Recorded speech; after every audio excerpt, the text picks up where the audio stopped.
જામનગર મહાનગરપાલિકામાં ભ્રષ્ટાચારના ગંભીર આક્ષેપો સામે આવ્યા છે। વિરોધ પક્ષના નેતા ધવલ નંદાએ મનપા પર ભ્રષ્ટાચારના આક્ષેપ કર્યા છે। કોર્પોરેશનમાં ભ્રષ્ટાચાર વિનાનું એકેય કામ નથી થતું હોવાનું, સાથે જ ભૂગર્ભ ગટરની સફાઈના નામે લાખો રૂપિયાનું કૌભાંડ ચાલતા હોવાના પણ તેમણે આક્ષેપ કર્યા છે। જો કે વિપક્ષ દ્વારા અનેક આક્ષેપો કરવા છતાં પણ કુંભકર્ણની નિંદ્રામાં સૂતેલું મહાનગરપાલિકાનું તંત્ર નથી જાગતું।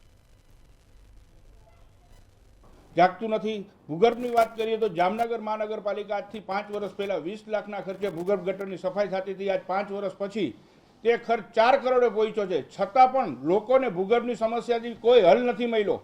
ખાલી ખોટા બિલ બનાવવા, કોન્ટ્રાક્ટરો અને અધિકારીઓની મિલીભગતને કારણે લોકોને પરેશાની ઉઠવી પડે છે। હાલે જામનગર શહેરની અંદર જે ભારે વરસાદ પડેલ છે તેમના કારણે પણ ફરિયાદોની સંખ્યામાં વધારો થવા પામેલ છે।